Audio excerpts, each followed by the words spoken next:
असल में वो अमीर शेखों की हवस का शिकार बन जाती है। नशे में धुत रईसों के महलों में उसके नंगे जिस्म पर उनकी जंगली नजरें, चीखें दबाती रातें और वो गर्म पसीने से तर सीन जहां इज्जत लुटती है और दर्द मजा बन जाता है। क्या वो इस जहन्नुम से निकल पाएगी? देखिए यह स्टोरी जो आपकी रूह कंपा देगी। दोस्तों, यह घटना उत्तर प्रदेश के एक छोटे शहर की है। यहाँ एक महिला रहती थी, मीना देवी।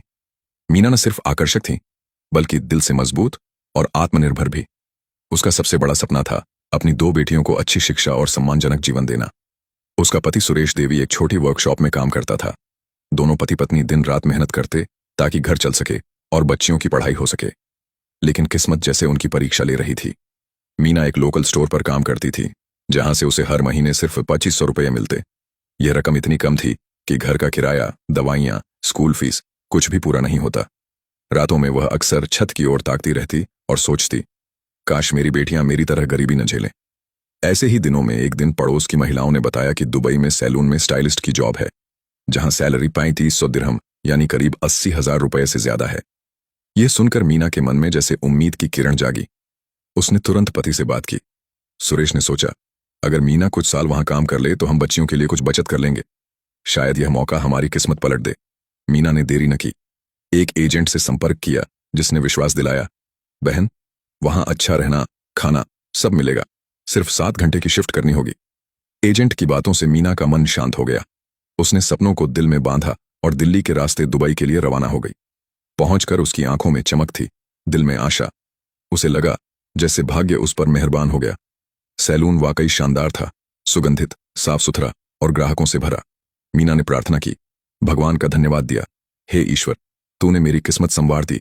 लेकिन उसे पता नहीं था कि असली परीक्षा अब शुरू होने वाली थी। सैलून में 7 से 9 महिलाएं काम करती थीं, कुछ शादीशुदा, कुछ अविवाहित, लेकिन सबके चेहरों पर एक अजीब उदासी थी, न आंखों में खुशी, न होठों पर मुस्कान। मीना ने सोचा, शायद घर से दूर होने का गम है, विदेश में बसना आसान नहीं। वह यही मानती रही कि समय के साथ सब सामान्य हो जाएगा। मीना रोज पति सुरेश को फोन करती, बताती, आज 2 ग्राहकों का हेयर कट किया, एक को मेकओवर दिया। मालिक ने तारीफ की।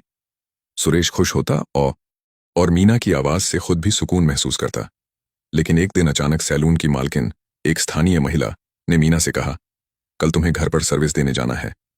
मीना चौंकी, पूछा, घर पर सर्विस मतलब? मालकिन ने मुस्कुराकर कहा, यहां कुछ रईस क्लाइंट पार्लर नहीं आते, उन्हें घर पर ही स्टाइलिंग चाहिए।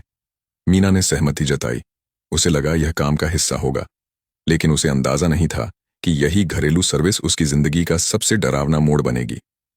मालकिन ने हंसते हुए कहा, हाँ, ये अमीर लोग हैं, उनके घरों में सब सामान पहले से होता है, प्रोडक्ट्स, डेकोरेशन, बस एक कुशल स्टाइलिस्ट चाहिए। यह सुनकर मीना उत्सुक हो गई। सोचने लगी, देखूं तो सही, ये रईस कैसे रहते हैं, उनके घर, जीवन शैली सब कैसी होगी। उसने पहली बार घरेलू सर्विस के लिए खुद को तैयार किया, लेकिन बाकी महिलाओं के चेहरे देखकर उसका दिल थोड़ा डगमगाया। सबके चेहरों पर उदासी और डर था, कुछ नजरें झुकाए, कुछ चुपचाप एक दूसरे को देख रहीं। मीना ने सोचा, ये सब क्यों परेशान है, मैं तो सिर्फ स्टाइलिंग करने जा रही हूं। मालकिन ने बाहर इशारा किया। एक लग्जरी कार दरवाजे पर खड़ी थी, चमचमाती हुई। ड्राइवर ने दरवाजा खोला। मीना ने अपना किट संभाला, ब्रश, क्रीम, हेयर टूल्स, और कार में बैठ गई। कार चल पड़ी। वह खिड़की से बाहर देखने लगी। दोनों ओर रेगिस्तान फैला था, जैसे सुनहरी रेत का समंदर, न पेड़ न हरियाली। मीना को लगा जैसे वह किसी अलग दुनिया में आ गई। कार तेजी से आगे बढ़ी और दूर हरियाली के बीच एक विशाल बंगला नजर आया। कार उसी के सामने रुकी। ड्राइवर बोला, उतरिए, पहुंच गई। मीना का दिल जोर से धड़का। सोच रही थी, इतने बड़े घर में सर्विस, अच्छी कमाई होगी। उसके चेहरे पर मुस्कान आ गई। दरवाजे से एक स्थानीय महिला निकली, गोरी चमड़ी, गंभीर चेहरा, इशारे से बोली, मेरे पीछे आओ। मीना अंदर गई और दंग रह गई।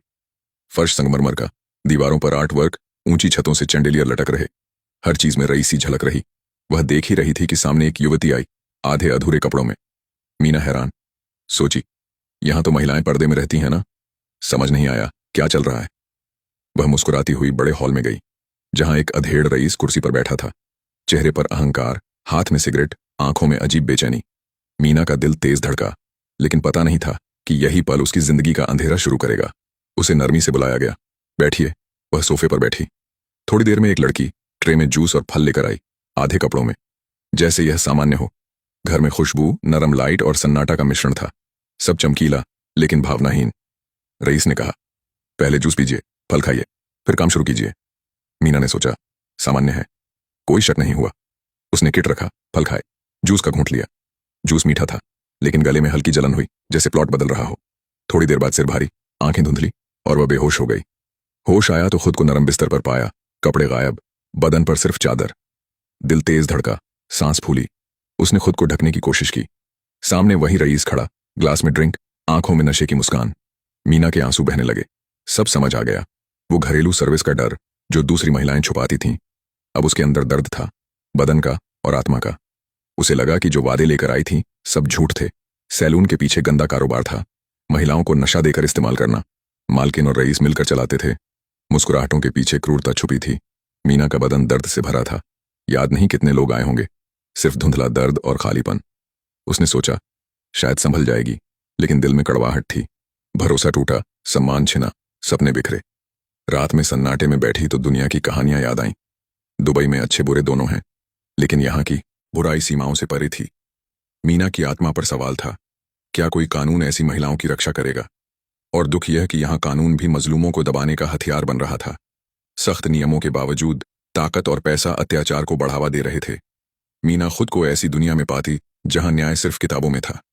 उसे याद आया, यहाँ बलात्कार पर मौत की सजा है, लेकिन इन महलों में शराब, नशा और जुल्म चल रहा था। कानून सख्त, लेकिन अमीरों के लिए ढीला। वह चुपचाप आंसू बहाती रही। वही रईस हंसकर बोला, रोने की जरूरत नहीं, खुश हो। मीना ने नजरें झुकाईं। आंसू तकिए पर गिरे।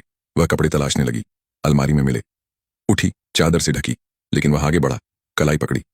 कहाँ जा रही? अभी एक दौर बाकी है। मीना के पैर सुन्न। वह नशे में था। बोला, अब होश में हो, देखो हम कैसे खुश करते हैं। मीना ने आंखें बंद की, बदन सख्त किया, दुआ मांगी कि यह यातना जल्द खत्म हो। समय जैसे रुक गया, हर पल युग लग रहा। आखिर वह थक कर हटा तो मीना उठी, जख्मों से भरी, रूह का घाव सबसे गहरा। कपड़े पहने, बुर्का ओढ़ा, दरवाजे की ओर बढ़ी। रुकिए, उसने लिफाफा दिया। ये इनाम है, आज मजा आया, अगली बार आना। मीना तड़पी, लिफाफा फेंका, नफरत से देखा, चुपचाप बाहर निकली। बाहर कार खड़ी, वह बैठी। रास्ते में रेत अब कब्रिस्तान लग रही थी, हर कण में डर और घृणा। सैलून पहुंची, मालकिन ने पूछा, कैसा रहा? मीना ने नजरें झुकाईं, आंसू बहे, चेहरे पर वही मूक चीख। दूसरी महिलाएं विभिन्न एशियाई देशों से आईं, कुछ नेपाल की, कुछ श्रीलंका की। सबने सांत्वना दी। एक बोली, हम सबको ऐसे ही लाया गया, अच्छी सैलरी, बेहतर जीवन। बताया गया बस सैलून काम। हमें नहीं पता था कि सैलून के नाम पर देह व्यापार में धकेल दिया जाएगा। मालकिन की सख्ती और डर, सबके जख्म। मालकिन ने पहले ही चेताया था, जहां कहूं जाओ, ज्यादा विरोध मत करो। वह शाम मीना कमरे पहुंची, न खाने का मन न कुछ। कमरा अच्छा था, लेकिन मन टूटा। वह घर जाना चाहती थी। पति सुरेश का फोन आया, बेटी ने परीक्षा में अच्छा किया। मीना ने खुद को संभाला, ठीक हूं, लेकिन आवाज में खालीपन था। कई दिन बीते, 4-5 दिन घरेलू सर्विस नहीं भेजा। शायद मालकिन ने सोचा आराम दें, लेकिन 5वें दिन बोली, आज तुम और रीमा दोनों जाओगी। मीना ने मना किया। मालकिन ने धमकाया, इनकार किया तो व्यभिचार का आरोप लगाकर जेल भेज दूंगी। तुम विदेशी हो, कानून नहीं जानती। मीना समझ गई, यहां से निकलना मुश्किल। विरोध खतरनाक, चुप्पी मजबूरी। मालकिन की आंखों में क्रूरता थी। बोली, यहां तुम्हारी कोई नहीं सुनेगा। अगर मुंह खोला तो गवाह खड़े कर दूंगी कि तुम उकसाती हो। मीना का वजूद जैसे मर गया, दिल में डर की लहर। वह रीमा की ओर देखी, दोनों की आंखों में एक सवाल। मजबूरन कार में बैठी। कार शहर के अमीर इलाके में रुकी, जहां ऊंचे घर थे, दीवारों पीछे ऐश, रहने वाले रईसों में पैसा बहुत, इंसानियत शून्य। उनकी नजरें मजबूर महिलाओं पर। जब अंदर गईं तो कुछ महिलाएं मेकअप के लिए इंतजार कर रहीं। दिल को राहत, शायद सिर्फ सर्विस। उन्होंने फेशियल हेयर किया, लेकिन काम खत्म तो एक नौकरानी बोली, अंदर रूम में चलो, मालकिन बुला रही। अंदर गए तो दंग, एक अधेड़ रईस हुक्का पी रहा, जूस और फल रखे, नजरें उन पर। मीना समझ गई, फिर वही। रईस बोला, बैठो, घबराओ मत, जूस पियो, ठंडक देगा। हाथ कांपे, जानती थी नशा होगा, इनकार नहीं कर सकी। थोड़ी देर बाद दरवाजा खुला, 3 और रईस आए, भारी बदन, आंखों में वासना। मीना और रीमा सुन्न, रूह कांपी, चीख दब गई। दोनों ने एक दूसरे को देखा, आंखों में डर, शर्म, बेबसी। सामने वे 4 रईस, एक मुख्य अब्दुल रहमान। हुक्का पीते बोला, सुना है वापस जाना चाहती हो? मना कर रही थी। मीना कांपती आवाज में बोली, सर मैं एक महिला हूं, 2 बेटियां, पति गरीब थे, यहां सैलरी के लिए आई। नहीं पता था ऐसे घरों में भेजेंगी जहां इज्जत गंवानी पड़े। मैं भगवान से डरती हूं, ये पाप नहीं कर सकती। अब्दुल हंसा, सही गलत मत सिखाओ, जाना है तो जाओ, लेकिन शर्त है। मीना ने पूछा, क्या शर्त? वह मुस्कुराया, हम तुम्हारा बदन देखना चाहते हैं, कपड़े उतारो। मीना की सांस रुकी। रीमा ने नजरें झुकाईं। दोनों जानती, मना मौत। रोते हुए कपड़े उतारे, आंसू गिरे, लेकिन उन दरिंदों के दिल न पिघले। एक कोने में लड़की ड्रिंक बना रही। एक रईस बोला, अब नाचो। संगीत पर म्यूजिक बजा। दोनों मजबूरन हिलीं। राधा में डर, उनमें वासना। मीना गिड़गिड़ाई, शर्त पूरी, पासपोर्ट दो, जाना है। लेकिन अब्दुल हंसा। बाकी उठे, उन्हें दबोचा। कमरे में चीखें, सिसकियां, हंसी, इंसानियत का अंत। मीना और रीमा ने सब सहा जो कोई न सह सके। उनकी चीखें दीवारों में दब गईं। बाहर शहर चमकता रहा। जब हवस ठंडी हुई तो कपड़े फेंके। दोनों जख्मी, थकी, खाली, लड़खड़ाते सैलून पहुंची। मालकिन ने देखा, हंसी, शाबाश, अच्छी सर्विस, ऐसे ही तो तरक्की करोगी। मीना का सब्र टूटा। उसने गला पकड़ा, चिल्लाई, इंसान हूं, खिलौना नहीं, पासपोर्ट दो। मालकिन मुस्कुराई, शोर मत, 2 साल का कॉन्ट्रैक्ट है, भागी तो व्यभिचार का केस, कोई नहीं बचाएगा। मीना जमीन पर गिर पड़ी, रोई, हे भगवान, मौत दे या निकाल। समय बीता। दिन महीने महीने साल बने। मीना ने 2 साल कैद में गुजारे। दिन काम, रातें यातना। न हंसी, न बोली, बस जीती रही। 2 साल बाद भारत लौटी तो वह पुरानी मीना नहीं थी। चेहरे पर दर्द, आवाज में दबी चीख। जब बताया तो इलाके में हलचल। सब स्तब्ध कि सैलून के नाम पर कैसे महिलाओं को गड्ढे में धकेला जाता। दोस्तों, यह कहानी दिल दुखाने नहीं, जागरूक करने के लिए है। दुनिया में हजारों महिलाएं ऐसी ठगी का शिकार होती हैं।